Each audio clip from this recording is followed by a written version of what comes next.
नमस्कार दोस्तों, मेरी आज की वीडियो में आपका बहुत बहुत स्वागत है। आज जिस बात की मैं चर्चा करने वाला हूँ वो बहुत ही इम्पॉर्टेंट सब्जेक्ट है। आज की डेट में आप देख रहे हैं कि गोल्ड के प्राइसेस लगातार बढ़ रहे हैं। तो बहुत सारे इन्वेस्टर्स हैं जो ये सोचते हैं कि भाई गोल्ड में क्यों ना इन्वेस्ट किया जाए, या गोल्ड में हमने पहले क्यों नहीं इन्वेस्ट किया। और गोल्ड एक बहुत अच्छी एसेट क्लास के रूप में हमारे सामने आ जाती है। जनरली जो लोग गोल्ड में इन्वेस्टमेंट को देखते हैं या इन्वेस्टमेंट के पॉइंट ऑफ व्यू से गोल्ड में पैसा लगाते हैं, उनके जो मेन एम्स हैं वो ये है कि भाई एक तो एप्रिशिएशन उनको मिलता है कि गोल्ड के रेट्स बढ़ते हैं तो उनका पैसा भी बढ़ता है। दूसरा, उनको लगता है कि भाई एक सेफ़ असेट है और लिक्विड इतनी ज़्यादा है कि आप कभी भी कहीं भी गोल्ड को सेल कर सकते हैं। तीसरा, उनको ऐसा लगता है कि भाई गोल्ड ऐसी चीज़ है जो फ्यूचर में किसी भी बच्चे की शादी के लिए या किसी भी पर्पज़ के लिए हमें चाहिए होता है। तो हमें इस बात की चिंता करने की ज़रूरत नहीं है कि गोल्ड का प्राइस क्या होगा, और हम कभी भी उसको यूज़ कर सकते हैं। तो इन सारी वजहों से लोग गोल्ड में इन्वेस्ट करते हैं। लेकिन आज की डेट में गोल्ड में इन्वेस्टमेंट करने के बहुत सारे तरीके फ्रेंड्स मौजूद हो गए हैं, बहुत सारे तरीके अवेलेबल हैं। तो हमें ये कन्फ्यूज़न होता है कि भाई हम किस तरीके से गोल्ड में इन्वेस्ट कर रहे हैं, कौन सा तरीका हमारे लिए बेस्ट है।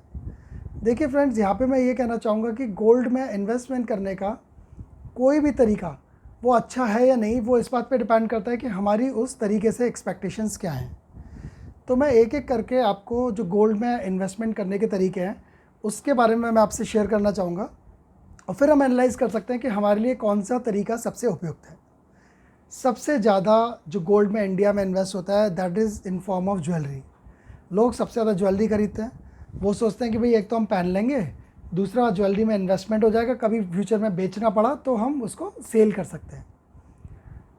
फ्रेंड्स, जब मैं ज्वेलरी की बात करता हूँ तो ज्वेलरी में दो तीन फ़ायदे और दो तीन कमियाँ हैं। ज्वेलरी के पॉइंट ऑफ व्यू से अगर मैं देखूँ, सबसे पहला जो फ़ायदा है उसका ये है कि भाई हम उस गोल्ड को फिज़िकली यूज़ कर सकते हैं। क्योंकि जो अदर फॉर्मेट्स ऑफ गोल्ड है उसको आप फिज़िकली नहीं पहन सकते। जैसे आपने पेपर गोल्ड लिया तो आप गले में उसकी माला बना नहीं सकते। तो जब ज्वेलरी होती है तो आप उसको यूज़ कर सकते हैं, आपके बच्चे, आपकी मदर, फादर, डॉटर सब यूज़ कर सकते हैं। Rings, year rings, what ever it is in form of, इसको यूज़ किया जा सकता है। तो दूसरों को पता लगता है कि हाँ आपके पास गोल्ड है और आपके पास गोल्ड के ऑर्नामेंट्स हैं। दूसरा, गोल्ड ज्वेलरी के लिए आपको किसी को पूछना नहीं पड़ता, कुछ करना नहीं पड़ता, और आपके पास ऐसा पैसा जो आप दूसरों से छुपाना चाहते हैं उसकी भी आप ज्वेलरी बनवा के आप रख सकते हैं। तो आपको ऐसा लगता है कि हाँ ठीक है, किसी को पता भी नहीं है, and we are having that money with us. बाकी गोल्ड ज्वेलरी के नुकसान ये हैं दोस्तों कि एक तो जब हम ज्वेलरी ख़रीदते हैं तो वो प्योर गोल्ड नहीं होता कभी भी। तो आपको हमेशा 10-20-25% की चोट गोल्ड ज्वेलरी ख़रीदने में लगती ही लगती है। यानी कि अगर आपको रीसेल करना पड़ा उस गोल्ड को, तो जितने पैसे में, जिस भाव से आपने ख़रीदा होगा, उतने पैसे आपको नहीं मिल पाएंगे, उस अनुपात में नहीं मिल पाएंगे, क्योंकि 10-20% उसमें कट होना ही होना है। जो बनाई चार्जेस हैं, गोल्ड की इम्प्योरिटी चार्जेस हैं, तो ये सारी समस्याओं से आपको जूझना पड़ेगा। दूसरा, जो फिज़िकल गोल्ड होता है उसको हमेशा एक रिस्क होता है, risk of getting it stolen. कोई भी आदमी चुरा सकता है, कोई भी आदमी छीन सकता है, आप ट्रैवल कर रहे हैं आपसे कोई लूट सकता है। तो ये बहुत बड़ा रिस्क है ज्वेलरी में, जो हम गोल्ड की ज्वेलरी खरीदते हैं। तीसरा, जो ज्वेलरी होती है उसके साथ कई स्टोन्स आते हैं जिनका कोई भाव ही नहीं होता। तो इस तरह से आपको थोड़ा सा उसमें नुकसान होने के चांसेस होते हैं। चौथा, जिस ज्वेलर से आप गोल्ड की ज्वेलरी लेते हैं उसके अलावा अगर किसी और ज्वेलर के पास गए तो आपकी कटिंग और ज़्यादा बढ़ सकती है। तो ये रहा फिज़िकल गोल्ड। अब बात करते हैं फ्रेंड्स फिज़िकल गोल्ड में भी ज्वेलरी। दूसरा फिज़िकल गोल्ड का पार्ट है कि हम गोल्ड के बिस्किट्स या गोल्ड के कॉइन्स खरीद सकते हैं। दोस्तों, जो गोल्ड के बिस्किट होते हैं जैसे एमएमटीसी वगैरह सेल करता है, या गोल्ड कॉइन्स है जो आजकल बैंकर्स भी सेल कर रहे हैं, तो वो एक अच्छा तरीका है फिज़िकल गोल्ड को कलेक्ट करने का। लेकिन उसके साथ क्या प्रॉब्लम है कि जो फिज़िकल गोल्ड के साथ प्रॉब्लम है, यानी कि वो चुराया जा सकता है, वो छीना जा सकता है, उसको आप खो सकते हैं, वो सारे इश्यूज़ आपको आएंगे। दूसरा, जब आप गोल्ड को ख़रीदते हैं बिस्किट की फॉर्म में या कॉइन की फॉर्म में, तो उसका एक सर्टिफिकेशन कॉस्ट होता है जो 1000 से लेकर 2000 रुपये तक हो सकता है। तो वो पर कॉइन आपको वो पे करना पड़ता है, तो वो आपके लिए एक एडिशनल कॉस्ट बन जाती है। सो ये एक दूसरा जो हमारा फिज़िकल गोल्ड का फॉर्म था उसमें ये नुकसान आपको हो सकता है। अदरवाइज़ जब आप इसे सेल करने जाते हैं तो आपको गोल्ड की पूरी कीमत मिलती है, ये बड़ा एश्योरेंस है। तो जो आदमी फ़िज़िकल गोल्ड लेना चाहता है और उसको यूज़ ना करके सिर्फ इन्वेस्टमेंट के लिए चाहता है, तो फिर गोल्ड कॉइन बेहतर तरीका होगा ज्वेलरी से। अब बात करते हैं फ्रेंड्स डिजिटल गोल्ड। जब हम डिजिटल गोल्ड की या पेपर गोल्ड की बात करते हैं तो उसमें बहुत सारे ऑप्शंस हैं। एक जो पहला ऑप्शन सबसे पहले मैं डिस्कस करना चाहूँगा, दैट इज़ गोल्ड ETF। बहुत सारी कंपनीज़ के गोल्ड ETF हैं, उनकी एक्सपेंस कॉस्ट भी बहुत कम है, ऑलमोस्ट नील के बराबर है, और उनका डायरेक्ट रिलेशन गोल्ड के रेट से होता है। तो जब आप गोल्ड ETF में इन्वेस्ट करते हैं, अगर उसकी मान लो मार्केट में एक गोल्ड ETF का प्राइस 3,850 है, तो आप 3,850 की एक यूनिट खरीद सकते हैं, और जैसे जैसे प्राइस बढ़ेंगे तो पर यूनिट उसकी वैल्यू बढ़ती जाती है, और फ्यूचर में कभी भी आप इसको सेल कर सकते हैं। That is a very highly liquid way of investing in gold in digital form. दूसरा तरीका है फ्रेंड्स म्यूचुअल फंड्स में। कई बार क्या होता है कि आपके पास 3,850 रुपये कम से कम होने चाहिए अगर आपको गोल्ड ETF की एक यूनिट खरीदनी है, लेकिन म्यूचुअल फंड में ऐसा नहीं होता। म्यूचुअल फंड में अगर आपको 500 रुपये भी हर महीने इन्वेस्ट करने हैं, 200 रुपये भी इन्वेस्ट करने हैं, और गोल्ड आपको कलेक्ट करना है अगले 10 सालों में अपनी बेटी की शादी के लिए या किसी भी पर्पज़ के लिए, या बीच में आपको कभी भी 500 रुपये, 1,000 रुपये, 5,000, 10,000, 1 लाख निकालने हैं, तो gold mutual fund is also one of the very liquid assets.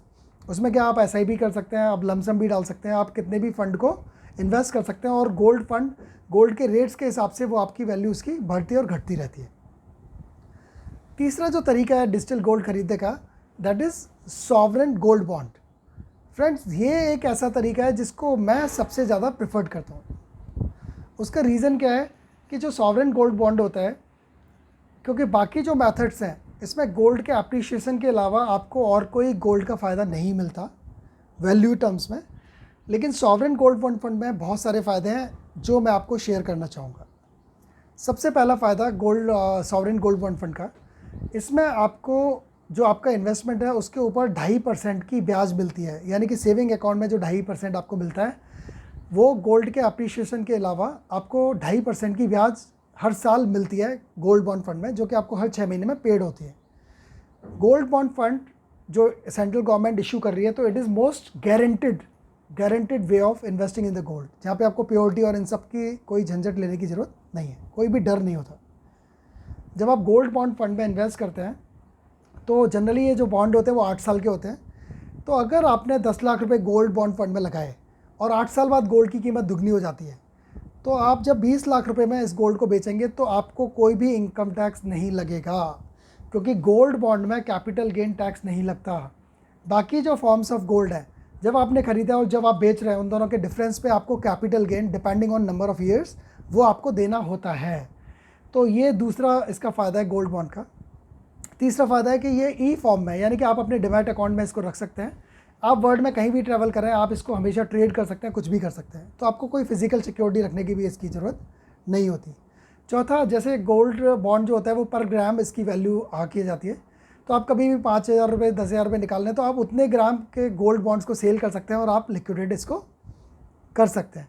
पाँचवा, इसकी वैल्यू आपको डेली आपको देख सकते हैं अगर आप डिमैट अकाउंट में है तो आपको, क्योंकि ये डेली ट्रेडिंग होती है इनकी, तो ये ट्रेडेबल असेट है, तो आप कभी भी इसको लिक्विडेट करते हैं तो बहुत आसानी से ये लिक्विडेट हो जाता है।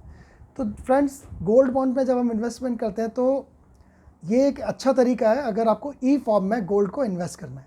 बाकी कई कंपनीज़ में जैसे पेटीएम वगैरह DG गोल्ड करके उन्होंने कंसेप्ट लाया है कि आप 10 रुपये, 20 रुपये, कितना भी रुपये का आप गोल्ड में इन्वेस्ट कर सकते हैं, that will be E gold, और आपको उसी हिसाब से, पैसे के हिसाब से वो ग्राम्स आपके गोल्ड लॉकर में, DG लॉकर में आ जाते हैं, और वो जो गोल्ड है आप कभी भी उसे सेल कर सकते हो, तो that is highly liquid, but उसमें कोई भी एडिशनल इंटरेस्ट वगैरह आपको नहीं मिलती। तो ये जो सॉवरेन गोल्ड बताया मैंने, मेरे को ऐसा लगता है कि जिस आदमी का सिर्फ इन्वेस्टमेंट करने का पर्पज़ है उसके लिए sovereign gold bond is very good asset. और इसमें एक और एडिशनल फ़ायदा है जो सॉवरेन गोल्ड बॉन्ड में है कि आप अगर चाहे तो पेपर की फॉर्म में भी इसको ले सकते हैं। जैसे कई लोग होते हैं वो डिमैट अकाउंट नहीं होते या नहीं रखना चाहते, वो कहते हैं नहीं नहीं यार मुझे तो सर्टिफिकेट चाहिए। सो बैंकर्स मेल पे आपको एक गोल्ड का सर्टिफिकेट भेज देती है विच यू कैन कीप, जो आपको सेल के टाइम पे आप इसको यूज़ कर सकते हैं। तो ये गोल्ड उसका फ़ायदा है गोल्ड बॉन्ड फंड का। तो फ्रेंड्स, ये मैंने आपको डिफरेंट तरीके बताए जिनके थ्रू आप गोल्ड में इन्वेस्टमेंट कर सकते हैं। तो हो सकता है और भी तरीके हों जो मुझसे छूट गए हों, लेकिन बट जो मैंने आपको अभी शेयर किया है, they are the most popular ways to invest in the gold.